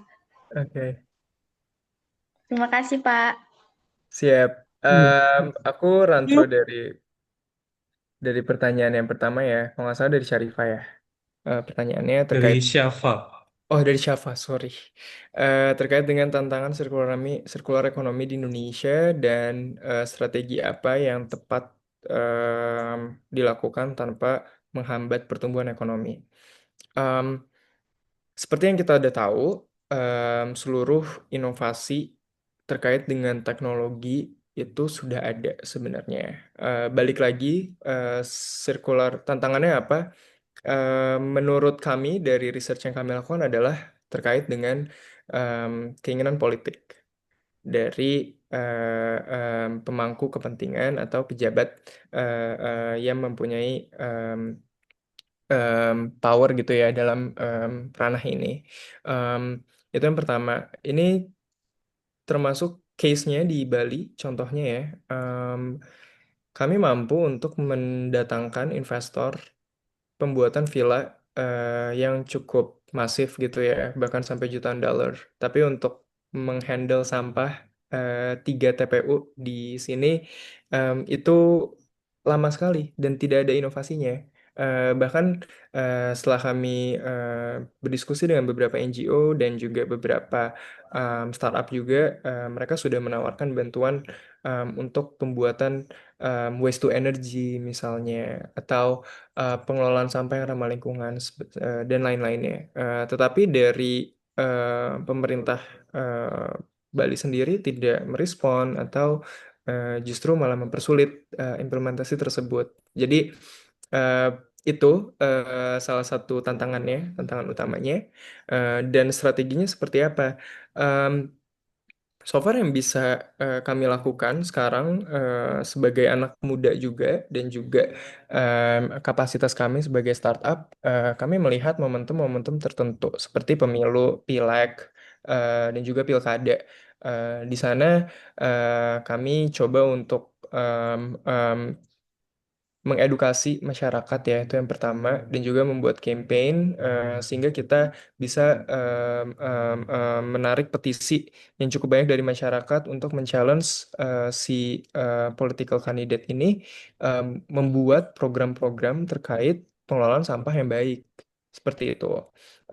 Dan yang kedua, sebagai startup kita kerjasama dengan berbagai what do you call it, perusahaan gitu ya untuk menerapkan ekonomi yang sirkular. Kenyataannya jika diterapkan dengan baik, ini tuh tidak mempengaruhi pertumbuhan ekonomi sama sekali, justru meningkatkan pertumbuhan ekonomi. Karena bayangin aja, mungkin kita akan kolaps kalau misalnya kita tidak mengelola sampah dengan baik gitu ya. Kita akan rusak semuanya ya dalam jangka panjang. Tapi kalau misalnya kita mengelola dengan baik sekarang, kita akan punya long run yang panjang seperti itu, sehingga kita generasi mendatang bisa apa namanya menikmati manfaatnya juga eh, ke depan. Tapi saat ini juga perusahaan yang menerapkan prinsip keberlanjutan, mereka lebih resilience lagi bisnisnya. Terus mereka bisa membuat peluang baru lagi ke depan terkait dengan produk-produk yang lebih bertanggung jawab. Salah satunya seperti TBS Energi Utama ya. Kita kerjasama dengan mereka, mereka jual PLTU pembangkit uap yang dari batu bara. Mereka bikin bisnis lagi dari pengelolaan sampah dan juga electric vehicle dan juga renewable energy. Em, itu merupakan peluang bisnis baru untuk mereka yang mereka tap in, dan mereka yakin bahwa bisnis feature focus yang seperti ini adalah bisnis yang relevan dan resilience ke depan seperti itu. Terus semoga menjawab ya, Syafa. Ya, terima kasih, Pak. Siap. Terus yang kedua, bagaimana meyakinkan masyarakat terkait dengan produk-produk yang lebih ramah lingkungan gitu ya, karena produk ramah lingkungan itu cenderung mahal. Em, ya, benar memang sekarang stereotipnya seperti itu, di mana kalau misalnya eco, green, apalah segala macam, nanti produknya jadi lebih mahal gitu. Em, tetapi sebenarnya implementasi dari eh, konsumsi yang berkelanjutan ini juga kita udah bisa lihat sih dari kehidupan masyarakat sehari-hari, di mana contoh ya masyarakat Bagaimana Pak membeli teknologi eh, dapat sorry, membantu meningkatkan efisiensi penggunaan sumber oke. Ada yang Iya. bocor tadi, Kak. Oke, iya. Em, Contohnya kita bisa em, yang pertama gini, ketika kita ngomong sama masyarakat, we need to speak their language. Artinya kita harus ngomong bahasa mereka dan tahu sebenarnya tantangan utama apa yang mereka hadapin. Of course, kalau misalnya kita ngomong sama masyarakat menengah ke bawah atau masyarakat bawah, pasti boro-boro mikirin sampah, mikirin perut aja untuk makan kan udah susah ya setiap harinya. Jadi gimana caranya kita bisa em, em, apa namanya memberikan semacam manfaat untuk mereka kalau misalnya mereka pilih produk-produk yang berkelanjutan. Mungkin salah satu contohnya adalah yang tadi yang sudah disebutkan sama Ivana ya. Gimana kalau misalnya em, si masyarakat ini bisa nih collecting sampah terus nanti kayak jual sehingga ada insentif benefit yang mereka terima berupa uang gitu. Terus untuk penerapan konsumsi yang bertanggung jawab, mereka sesimpel kayak gak usah beli sayur yang diekspor dari Cina atau segala macam yang jauh-jauh, tapi dari pasar aja. Selain itu udah cut supply chain yang sangat banyak gitu ya, dari satu negara ke negara lain lewat kapal, lewat laut, udara segala macam. Tapi dengan kita beli sayur di pasar yang dari petani lokal, mereka juga berkontribusi terhadap ekonomi sekitarnya dan juga itu merupakan bentuk dari eh, pilihan yang bertanggung jawab sebagai konsumen.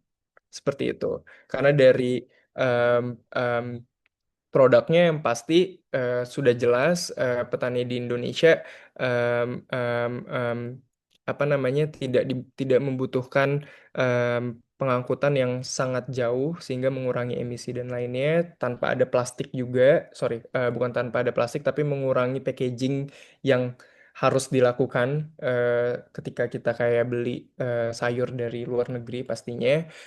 Jadi start simple dari yang seperti itu, dan yang kedua yang tadi kasih pemahaman ke mereka kalau misalnya ada insentif, kalau misalnya mereka kayak collecting waste atau collecting sampah, nanti manfaatnya seperti ini dan lainnya.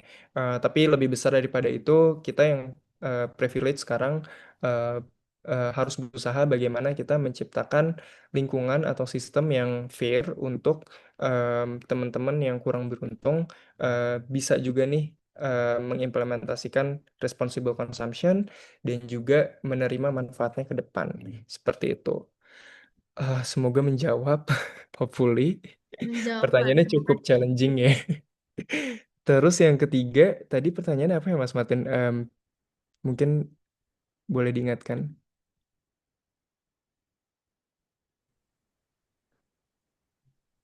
Iya, tadi Syarifah ya. Syarifah boleh tolong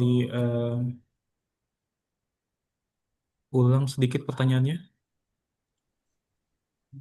Saya ingin mengulang pertanyaan saya tadi itu Pak.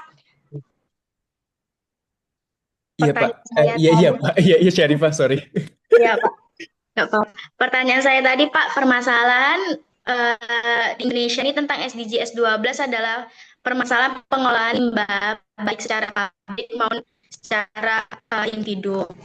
Khususnya bagi sampah plastik Pak. Gimana tanggapan Bapak sebagai seorang yang menerapkan SDGs Pak? Oke, yang kami lakukan yang pertama gini, jadi perusahaan-perusahaan jika mereka mau ekspor barangnya ke satu market tertentu, seperti market Europe atau US, mereka ini wajib disertifikasi. Seperti itu. Nah, ketika proses sertifikasi ini, salah satu elemennya adalah elemen sustainability. Bagaimana mereka mengelola limbahnya, bagaimana mereka mempekerjakan karyawannya, apakah ada pelatihan, apakah ada kasus kecelakaan dan sebagainya. Yang saya lakukan adalah membantu si perusahaan ini bagaimana mereka bisa comply dengan standar-standar tersebut. Jadi kalau misalnya memang em, contoh case-nya tadi sekarang adalah limbah, seperti itu ya. Dan menurut standar tersebut ini sudah diambang batas gitu. Yang kami lakukan bersama perusahaan tersebut, kami pertama pasti harus menghitung dulu dong kayak limbah yang dihasilkan itu berapa dan kayak efeknya seperti apa, dan gapnya kita lihat untuk kita bisa jadi baku mutu, standar baku mutu atau lebih atau beyond, bagaimana caranya, right? Um, of course dari gap tersebut nanti kita bisa lihat kira-kira inovasi apa nih yang dibutuhkan, apakah inovasi teknologi, apakah inovasi sistem, ternyata malah sistemnya yang salah, atau bahkan dari bahan bakunya gitu yang kayak udah nggak bener sehingga limbahnya nggak bener, atau sebenarnya dari awal perencanaan si pabrik ini emang udah salah, lahannya salah, terus juga apa namanya implementasinya salah, sehingga dibutuhkan kayak reformasi yang besar gitu. Jadi approach-nya cukup beragam ya, Syarifah, untuk meningkatkan, untuk mengentaskan masalah si limbah pabrik tersebut. Lanjutannya juga sebagai praktisi di sustainability, sepertinya untuk law enforcement atau penegakan hukum kan memang ranah pemerintah ya. Gimana caranya kayak, oke, satu perusahaan yang tidak taat aturan mendapatkan sanksi, denda, atau ditutup gitu pabriknya. Yang aku lakukan di Senang adalah kita membuat penelitian nih, kira-kira dari pabrik-pabrik di Indonesia itu best practice-nya seperti apa, implementasinya apa, emisi yang dikeluarin berapa, limbahnya apa aja dan lainnya, sehingga itu menjadi informasi untuk stakeholders lainnya dalam mengambil keputusan. Seperti itu. Dan dari situ kan kami juga berdialog ya dengan mereka, dengan warga lokal juga yang terkena dampaknya, terus juga karyawan yang bekerja di sana. Kami juga bisa merancang strategi ke depan yang akan menjadi rekomendasi terhadap pemangku-pemangku kepentingan yang terkait. Seperti itu, sehingga ke depan mampu menciptakan ekosistem yang lebih berkelanjutan lagi dari sebelumnya. Cuman it's really long way, it's hard, itu challenging, um, tapi everyone need to start somewhere, right? So yeah, we do our best. Iya, terima kasih Kak Adrian. Ini sepertinya masih banyak yang antusias ya untuk bertanya. Iya, Kita move ke kolom komentar dulu, kolom chat. Kak baik. Adrian, ini ada dua pertanyaan yang menarik ya. Saya bacakan ya Kak. Yang pertama ini dari Erwida Giawa dari Bisnis Digital BID Sore. Pertanyaannya, bagaimana cara mendorong industri lokal untuk menerapkan praktik produksi yang lebih bersih dan efisien? Kemudian, pertanyaan selanjutnya dari Estefania Iredita Hasugian, Prodi Bisnis Digital BIB Sore.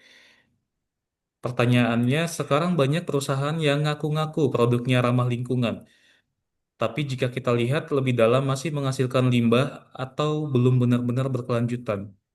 Jadi saya mau bertanya, Pak, bagaimana cara membedakan mana yang cuma greenwashing dan mana yang benar-benar punya dampak positif untuk lingkungan? Mantap. Iya, Oke, itu dulu Kak. Nanti yang satu lagi dari yang raise hand. siap. Em, yang pertama ya, terkait dengan, sorry, cara mendukung industri lokal ya, untuk praktik yang lebih bersih dan efisien. Em, kita harus paham bahwa industri lokal ini punya banyak keterbatasan. Keterbatasan informasi, keterbatasan sumber daya. Karena biasanya di industri lokal, eh, si abang-abangnya pemilik pemilik industri tersebut misalnya, tapi dia juga yang ngerjain gitu. Jadi dia juga yang manage finance-nya, dia juga yang ngerjain semuanya, sehingga untuk hal-hal yang seperti ini, em, yang beyond dari business as usual kadang itu terlewat. Nah, sebenarnya em, untuk menciptakan ekosistem yang lebih baik, of course, yang bisa kami lakukan adalah bekerja sama dengan pelaku-pelaku pendukung di sektor tersebut. Semisal, di tahun 2018, Global Reporting Initiative bekerja sama dengan Apindo, Asosiasi Pengusaha Indonesia, gitu ya, untuk mengundang nih UMKM-UMKM, ayo datang kita training terkait dengan sustainability. Gimana sih caranya kalian menerapkan bisnis yang sustainable tapi nggak ribet, dan juga terukur, gitu kan ya. Pasti at the end of the day, kalau misalnya bisnis kecil, mereka akan mengconvert seluruh usaha itu kayak untungnya apa buat kita emang, gitu kan, kayak kenapa kita harus em, melakukan ini gitu. Nah, di samping itu kita bekerja sama juga dengan blibli.com gitu ya. Jadi perusahaan-perusahaan yang udah kita grooming atau UMKM yang kita grooming ini yang udah menerapkan prinsip berkelanjutan ini mendapatkan special placement di blibli.com. Itu salah satu contohnya sehingga mereka bisa meningkatkan penjualannya lebih banyak lagi, ya kan? Terus yang kedua, perusahaan yang punya sustainability report, kita bantu mereka untuk eh mendaftar di berbagai lomba gitu ya. Lomba-lomba bazar, lomba-lomba bisnis dan lainnya. Nah, dari hasil yang kami lakukan, perusahaan-perusahaan UMKM ini justru yang punya si sustainability report malah menang, lebih banyak yang menang di competition UMKM. Jadi dengan menerapkan si sustainability ini pasti perusahaan tersebut akan lebih kompetitif dari perusahaan lainnya. Selanjutnya juga perusahaan yang menerapkan sustainability yang kita grooming, mereka juga berkesempatan untuk mengekspor produk mereka seperti itu karena balik lagi compliance dari market luar cenderung memilih produk-produk yang bertanggung jawab, yang ramah lingkungan dan sebagainya, dan itu harus dibuktikan kan. Terus yang keempat, perusahaan yang kita dampingi dari UMKM dan punya si sustainability report dan mengimplementasikan sustainability awards-nya juga, mereka mendapatkan pendanaan yang lebih mudah dari UMKM lainnya gitu. Jadi balik lagi ke pertanyaannya, gimana nih kita mendorong industri lokal menerapkan praktik produksi yang lebih bersih dan efisien? Ya kita harus tahu dulu kayak pain dia apa, terus kayak manfaat yang bisa kita kasih apa, dan siapa stakeholders yang bisa kita engage untuk ngebantu si UMKM ini maju dari sebelumnya. Seperti itu. Semoga menjawab ya. Terus kita lanjut ke pertanyaan selanjutnya. Bagaimana kita membedakan perusahaan yang greenwashing sama bukan? Gitu kan ya. Nah, kita sebagai konsumen, yang tadi yang aku bilangnya, kita harus bertanggung jawab untuk tahu supply chain dari satu barang gitu. Em, jadi di dunia ini ada berbagai label sertifikasi terkait dengan sustainability. Contoh dari Rainforest Alliance, dari Organic EU, dari Organic USDA, ya Organic USDA, terus juga ada dari RSPO dan kawan-kawannya, B Corp dan sebagainya. Nah, em, em, tapi ada juga perusahaan-perusahaan yang melabeli diri mereka itu sustainable, terus kayak ngecap aja eco gitu kan. This product is eco, tapi tidak terverifikasi dari pihak ketiga manapun. Nah, itu bisa jadi cenderung greenwashing. Nah, balik lagi cara membedakannya gimana? Sesimpel sebenarnya sertifikasi yang digunakan tuh sertifikasi apa sih? Itu kan satu. Mungkin nanti teman-teman bisa ketika beli barang search dulu nih sertifikasi apaan emangnya, ini beneran apa bukan gitu kan. Atau ini kayak cuman tipu-tipu aja, cuman label-label doang gitu. Pokoknya kalau misalnya teman-teman udah lihat satu barang terus kayak eco label gitu, itu hampir dipastikan kurang jelas ya karena harus jelas juga ini siapa yang menerbitkan si eco label ini gitu kan. Terus yang kedua, teman-teman instead ini kan emang agak sulit ya untuk memilih barang yang sustainable atau tidak. Nah, eh, alternatifnya adalah memilih produk lokal. Kenapa produk lokal? Karena bayangin ya, misalnya beli baju H&M gitu ya, H&M. Em, itu limbah yang mereka hasilkan itu berapa banyak? Mulai dari limbah air, limbah polyester, limbah apapun itu sangat banyak sekali. Kita bandingin sama industri rumahan yang bikin baju gitu, limbahnya itu sangat amat jauh berbeda. Seperti itu. Jadi eh, kita mendukung mendukung sustainability dari angle tersebut, dan juga kita bisa balik lagi apa namanya, meng-grooming industri lokal sehingga mereka bisa maju ke depan seperti itu. Terus yang ketiga, sebenarnya kalau misalnya perusahaannya cukup prominent, kita bisa lihat dari sustainability report-nya sih. Cuman ini agak PR banget, kayak kita harus ke website-nya, terus lihat sustainability report, bla bla bla bla, dan stuff, terus untuk ngecekin ada nggak nih yang udah ngaudit mereka, atau kayak respon dari masyarakat sekitar seperti apa, seperti itu. Itu sih guys, so far yang bisa aku sharing terkait dengan pemilih produk yang greenwash atau bukan. Wah, semakin siang semakin menarik ini Kak Iya. Adrian.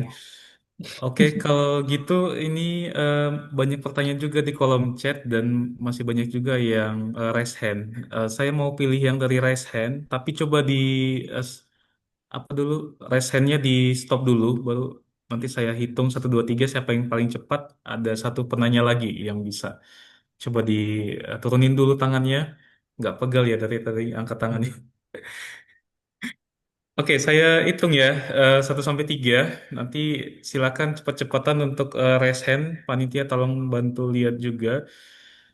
3 2 1, silakan. Dia. Iya, iya.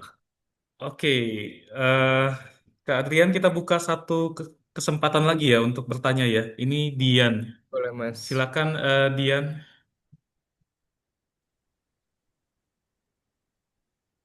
Oke, saya Dian Roslina Menrova dari Bisnis Digital BIS Siang.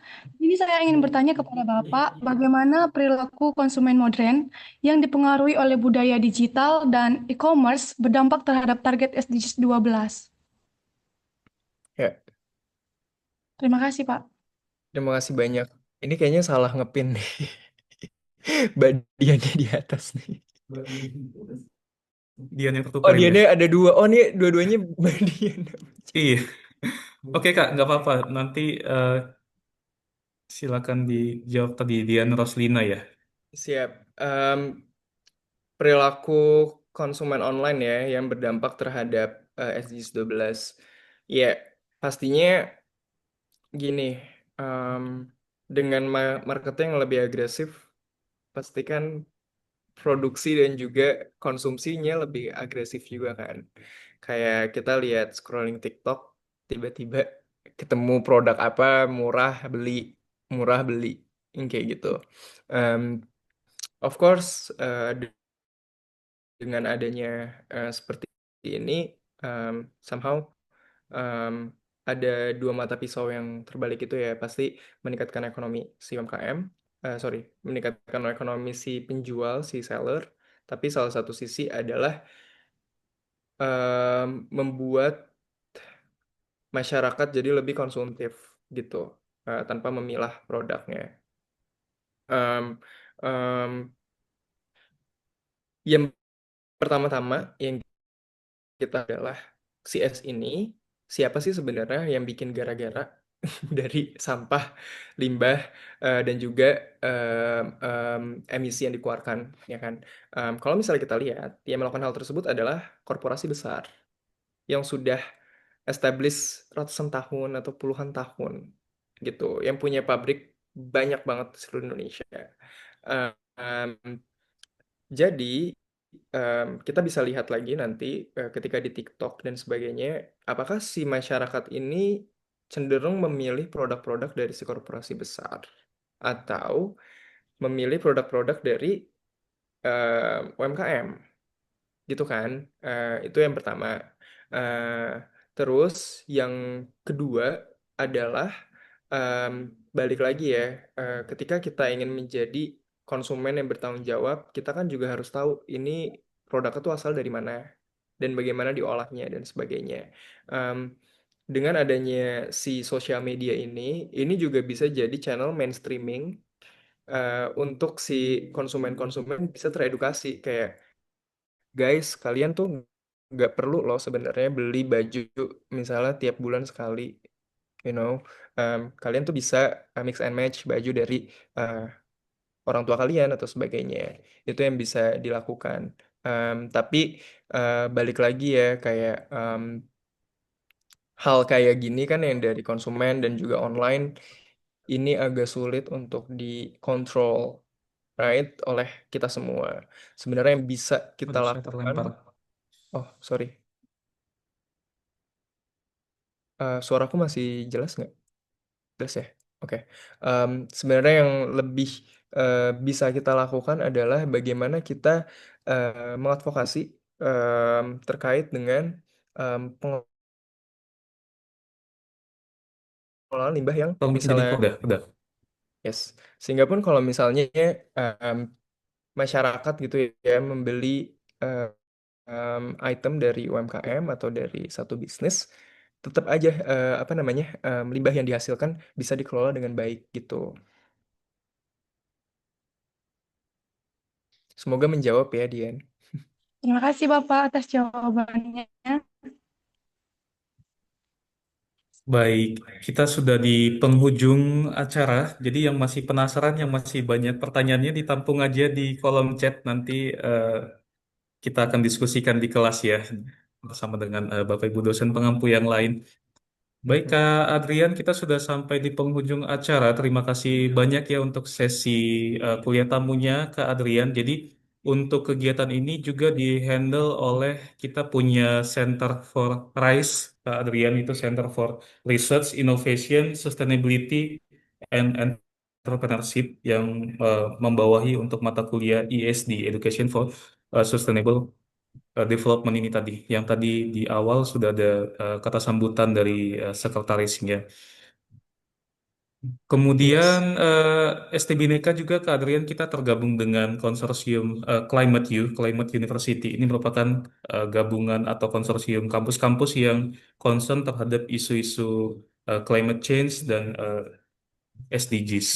Kita eh, kayaknya satu-satunya kampus yang di Indonesia yang bergabung dengan ini, Kak Adrian. Dan beberapa dosen Luar biasa. eh, kita, beberapa dosen kami juga akan ada mengikuti konferensi Climate U yang ada di bulan 11 nanti di Brazil, namun secara daring juga untuk mempresentasikan hasil hasil penelitian terkait dengan ESD atau SDGs.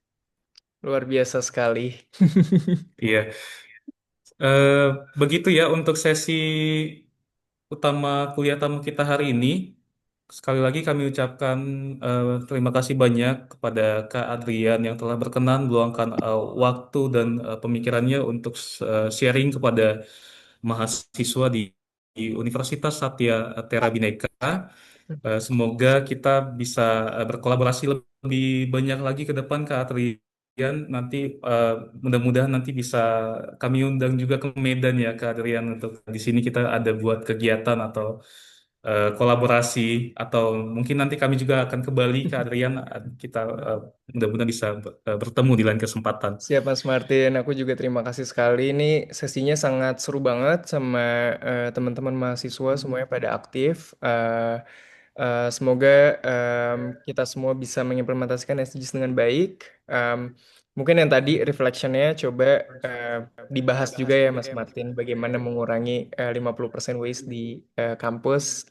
Selanjutnya juga, kalau misalnya teman-teman ingin update terkait dengan sustainability dan juga ESG, SDGs, teman-teman juga bisa follow Instagram dan juga LinkedIn Senang Eco Services. Ya, demikian semuanya teman-teman mahasiswa. Oh ya, sekedar informasi, kita Universitas Satya Tara Bhinneka dan Senang Eco Services sudah melakukan MOU dan sedang diproses. Silakan berikan tepuk tangannya kita semua. Semoga ada banyak kolaborasi yang kita lakukan dengan Senang Eco Services. Baik, selanjutnya saya serahkan kepada MC. Terima kasih, Kak Adrian.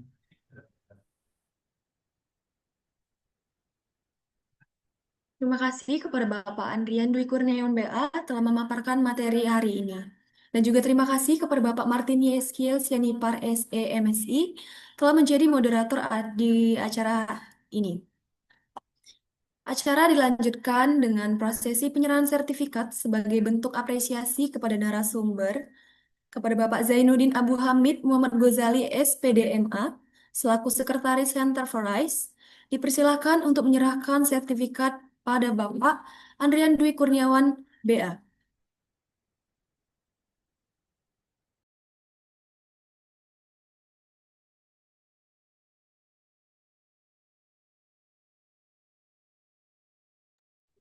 Ya, baik Pak Andrian, sekali lagi terima kasih atas kesediaannya untuk mengisi dan sharing bersama mahasiswa-mahasiswi kami, sangat menginspirasi sekali. Berikut kami serahkan sebagai bentuk penghargaan, sertifikat penghargaan. Terima kasih banyak Pak Zain. Kami dari Senayako Services dan saya Andrian sangat terhormat untuk bisa sharing ilmu terkait dengan Sustainable Development Goals.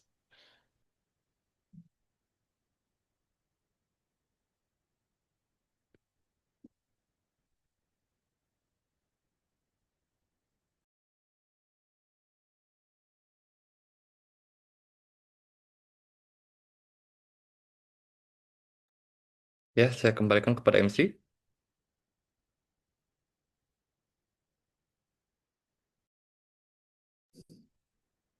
Terima kasih kepada Bapak Zainuddin Abu Hamid Muhammad Ghazali SPDMA. Kami mengucapkan terima kasih. Kini kita akan masuk ke sesi dokumentasi. Kami mengundang seluruh peserta dan narasumber untuk melakukan sesi foto bersama dengan menyalakan kamera masing-masing. Saya akan menghitung. Slide pertama. Itu, Mbak. Untuk slide pertama, 1, 2, 3. Oke. Untuk slide kedua, 1, 2, 3. Untuk slide ketiga, 1, 2, 3.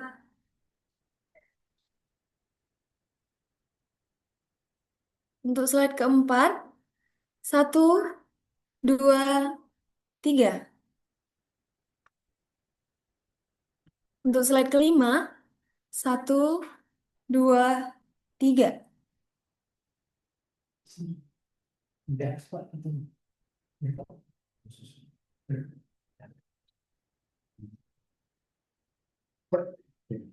Baik, demikian rangkaian acara kuliah umum mata kuliah Education for Sustainable Development or ESD hari ini. Semoga apa yang kita dapatkan hari ini dapat menjadi bekal dan inspirasi depan dalam dunia konsumsi dan produksi yang bertanggung jawab. Saya Yunita Bonatua Manurung selaku MC, mohon maaf atas segala kekurangan selama memandu acara ini. Sebelum itu, izinkan saya membacakan pantun diharapkan kepada teman-teman Satya Tera Bineka pada bilang cakep. Bertemu Cakep. bukti di perempatan. Cakep. Ada timbul di belakangnya. Sampai jumpa di lain kesempatan. Jangan lupa sama MC-nya. Assalamualaikum warahmatullahi wabarakatuh. Santai-santai, nama budaya sedang kebajikan dan salam prestasi. Prestasi. Prestasi. Narasumber untuk meningkatkan pertemuan kepada seluruh mahasiswa kami harapkan untuk isi absen yang sudah dikirim di kolom chat. Cakep. Yuni. Siap. Makasih Kak MC. Kasih Pak. Makasih Bapak. Kasih Cristiano Ronaldo. Makasih Pak. Jangan kayak gitu. Makasih Pak. Makasih Pak. Makasih Pak. Makasih Kak MC. Terima kasih Pak. Absensi. Yuk, jangan lupa absensi ya. Sama-sama. Baik, Pak.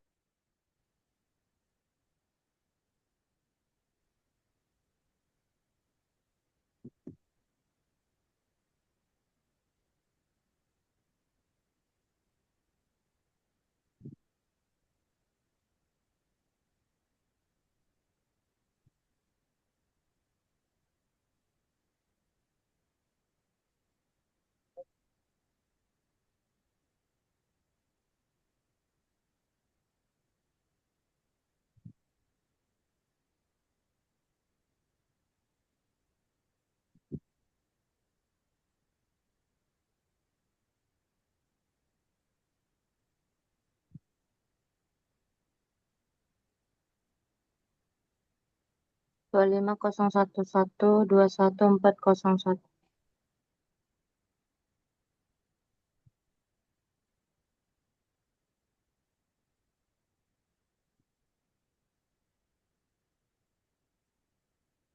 Mhm.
Jadi popol lagi. Hyper 60.